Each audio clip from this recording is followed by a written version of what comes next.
Salut les viewers, salut les viewers. Comme prévu dans mon short, on fait aujourd'hui l'unboxing et le detailing de cette figurine Iron Man de la marque Hot Toys. Donc Hot Toys, c'est une marque qui qui est représentée dans les collections de figurines pour adultes. On verra ça dans le détail après avec les warnings au dos. Donc on est face à un emballage noir mat avec quelques impressions d'architecture électronique. La figurine, enfin une photo extraite du film, qui en l'occurrence ici est Iron Man 3.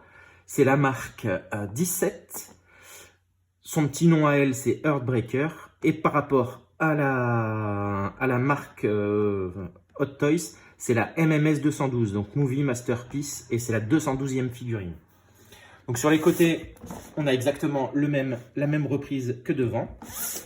Derrière, on a les warnings dont je vous parlais tout à l'heure. Donc comme quoi, c'est uniquement des objets de collection adultes. Ce n'est pas un jouet et c'est recommandé pour 15 ans et plus.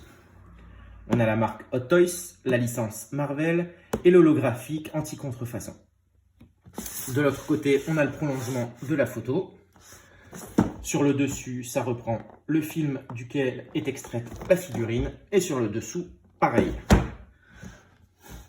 Donc là, on va soulever le dessus de la boîte et on se retrouve face à ce qu'on appelle un slipcover. Donc c'est-à-dire que c'est quelque chose qui masque la figurine, mais ça reprend le cast and crew, c'est-à-dire les personnes qui ont participé à la création, à l'élaboration de cette figurine. Elle fait partie du protocole fait à la maison qui est mis en place dans Iron Man 3. Tony Stark met au point des armures spécifiquement pour toutes les situations possibles. Donc là, justement, c'est un slipcover, donc on le fait glisser, hop, et là on tombe sur la figurine en elle-même. Donc à l'intérieur de cette boîte, il y a la figurine et en dessous, il y a le socle. Donc je vais vous présenter les deux parties. Donc la partie socle, le socle on reviendra dessus parce que j'ai quelques réserves déjà à propos de ce socle. On a une tige dynamique ici qui permet de mettre la figurine en position vol. Les piles, car la figurine est illuminée au niveau des yeux, des mains, des répulseurs des mains et du répulseur de poitrine, de l'arc réacteur. Une pince qui vient se fixer aux hanches de la figurine. Et ensuite, on a la figurine hop, avec les mains supplémentaires. Donc ça, on viendra dans le détail après. On y va pour la description du socle. Donc le petit bémol dont je vous faisais part tout à l'heure dans la présentation du socle, c'est que c'est une reprise, c'est un recast d'une autre figurine Iron Man. Si je dis pas de bêtises, c'est la marque 3. Et en fait, si vous préférez, ici les parties normalement sont censées être illuminées. Donc moi quand je l'ai vu dans la boîte, j'étais super content. Je me suis dit, canon, je vais pouvoir avoir une base illuminée. Quelle ne fut pas ma surprise quand je l'ai retourné et que j'ai vu que je ne pouvais pas accéder au compartiment des piles. Donc en fait, c'est tout simplement la même base que la marque 3, mais on ne peut pas illuminer la base. Après, il faudrait faire un démontage et voir s'il y a la présence de LED à l'intérieur. Mais à mon avis, si déjà on n'arrive pas à accéder au compartiment des piles, toute l'électronique ne doit pas être présente. Donc ça, c'est le petit bémol. Donc ici, on a la tige dynamique sur laquelle on vient fixer la pince de hanche. Donc on dévisse ici. On vient fixer la pince de hanche et on revisse. Donc cette tige dynamique, elle vient également se visser dans le socle de cette manière. Et vous constaterez tout à l'heure qu'on peut donner des positions de vol avec cette tige dynamique en l'inclinant de certaines manières. D'accord ? Donc là, on va passer à la figurine. On met ça de côté pour le moment. Voilà. Et on passe à la figurine. Donc les gars, on y va pour la description de la figurine en elle-même. Donc ce qu'il faut savoir, c'est que c'est une figurine qui est intégralement en plastique. Hot Toys fait une série qui s'appelle les die-cast. Ce sont des figurines avec certaines parties en métal, principalement les jambes ainsi que les bras, parfois même le torse. On le verra sur quelques-unes de mes die-cast. Il y en a certaines dont le torse est en métal également. Bon, celle-ci, c'est pas le cas. C'est une figurine qui est intégralement en plastique. On va dire que c'est de l'entrée de gamme dans le sens où on n'a pas énormément d'accessoires supplémentaires. On n'a pas de head sculpt de HS de Tony Stark. Et puis c'est une figurine full plastique, quoi. Bon, après, ce qui n'enlève en rien à la qualité de la figurine, hein, attention, hein, comme vous pouvez le constater, elle est top. La peinture est nickel, super soignée. Il y a des petits damages qui sont faits, comme quoi la figurine, enfin l'armure aurait déjà servi au cours de tests ou quoi que ce soit. Enfin voilà, on est sur les codes couleurs Iron Man, c'est-à-dire or, rouge et argent. C'est du plus bel effet. On voit qu'elle a une certaine stature, elle est quand même assez imposante. Et on remarque tout de suite, c'est le arc réacteur qui fait au moins 2 voire 3 fois la taille d'un arc réacteur standard. En fait, c'est le principe, c'est la caractéristique de cette armure.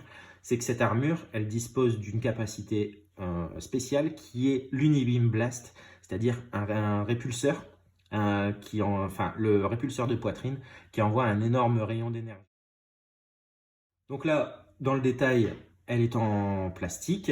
Elle fait une 31 cm à peu près. Des accessoires supplémentaires, il n'y en a pas énormément dans cette boîte, avec cette figurine. On a uniquement 2 jeux de main supplémentaires. Donc on a un jeu de main ouverte de type répulseur ou vol, dont les doigts ne sont pas articulables. Donc on a ce jeu de main là. Donc pour donner l'effet répulseur, donc, vous voyez c'est super simple, on déclipse et on reclipse la nouvelle. Donc, voilà pour donner un effet répulseur. Moi je donne des poses vite fait, hein, mais on fera des poses tout à l'heure plus appropriées. Donc l'effet répulseur, on va face caméra, hop, de cette manière là.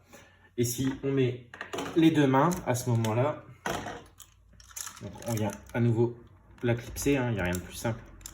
Et là, avec la clip dynamique, vous vous rendrez compte tout à l'heure que ça fait l'effet en vol de l'armure. Ok, pareil, on va le mettre face caméra. Voilà. Donc on a ces 2 jeux de main là qui sont non orientables, non articulables. D'accord? Donc là, on va retirer ces mains là et je vais vous montrer le détail du dernier jeu de main. Pardon, je bafouille. Donc il s'agit des mêmes mains avec également la présence du répulseur transparent qui sera illuminé avec les piles. En revanche, la particularité de ces mains-là, c'est que chaque phalange de chaque doigt est articulée. On peut fermer le poing, on peut faire yeah, bien vu mec. On peut fermer le poing, on peut ouvrir, on peut faire, enfin, tout est possible, tout est quasiment possible. Donc, dans le détail, on peut constater que bon, c'est une très bonne finition, très belle finition. Ça bavouille un peu, mais bon, rien de méchant. Donc là, hop, pareil, on vient tout simplement la clipser sur le pegs. Hop, voilà. Et voilà.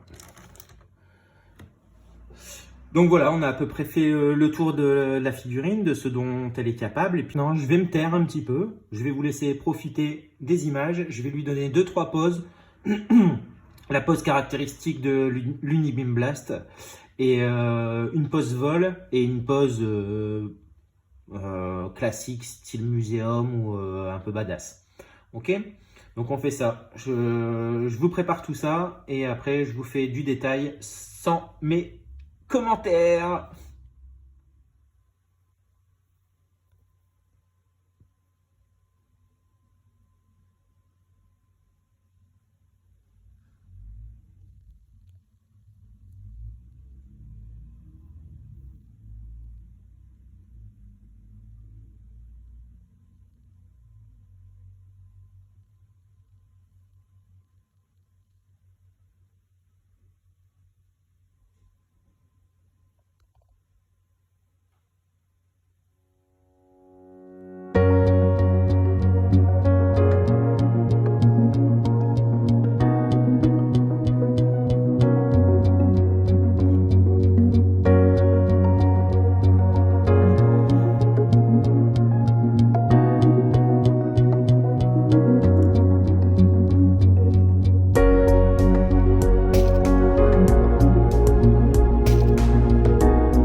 petit bémol sur cette figurine, c'est que les piles, vous n'aurez pas le loisir de les voir, enfin de voir les illuminations allumées, dans le sens où certaines piles ont coulé, donc elles se sont dégradées avec le temps. Hein. Ce qu'il faut savoir, c'est que c'est pas une figurine toute récente, hein. Elle a déjà quelques années. Donc, si je dis pas de bêtises, il faudrait que je regarde la boîte, mais je crois qu'elle est de 2017, il me semble. Elle a déjà quelques années, et en fait, dû au stockage, les piles ont coulé. Donc vous n'aurez pas la possibilité de l'avoir illuminée. Ce qu'il faut savoir dans un premier temps, c'est que on a les répulseurs de main qui s'allument, l'arc réacteur central et la tête. Alors c'est tout bête, c'est en fait on retire ici le dessus, hop, ce qui nous donne accès à la trappe des piles. Donc on a une trappe avec une vis et un interrupteur on-off. Donc là, on met les piles, ce qui nous permettrait normalement d'illuminer les yeux. Ensuite, on le reclipse. Dans le dos, pareil, on a un cache qui est ici, qui nous donne également accès à un compartiment à piles avec un petit interrupteur qui n'est pas facile, qui n'est pas accessible, qui n'est pas super accessible. Après, on remet le cache. Et après, au niveau des bras, alors au niveau des bras, je me demande si c'est pas ici que ça s'enlève. Ah non, bah non, les bras, il n'y a même pas de cache. Donc en fait, au niveau des bras, il n'y a pas de cache. Hop, c'est ici. Sous le bras, on a la trappe avec l'interrupteur. Bon, les bras sont limite plus accessibles que le reste de la figurine, mais malheureusement, vous n'aurez pas la possibilité de le voir. Si je trouve des piles d'ici la publication de la vidéo, ma foi, je vous ferai une vidéo illuminée. Mais là, pour l'instant, ça n'est malheureusement pas possible. Alors, en conclusion, que dire de cette figurine? Bon, on a du point positif, mais on a aussi du point négatif. Dans le positif, on est sur les couleurs typiques, spécifiques d'Iron Man. Le doré, le rouge carrosserie et le gris métal. La finition de la peinture est top. Les articulations sont top. On peut lui donner des poses, comme vous voyez là. L'attaque Unibeam Blast. Enfin, je veux dire, il n'y a pas énormément de figurines qui peuvent avoir cette position-là avec des articulations. Donc là, on a en positif, on a ça. En négatif, très peu d'accessoires, juste des mains supplémentaires. Pas de HS de Tony Stark, donc pas de tête. Le socle, qui est à mon sens, c'est une débilité sans nom, dans le sens où ils ont déjà tous les accessoires pour illuminer le socle. Alors à la base il l'était, donc je vois pas pourquoi ça a été retiré.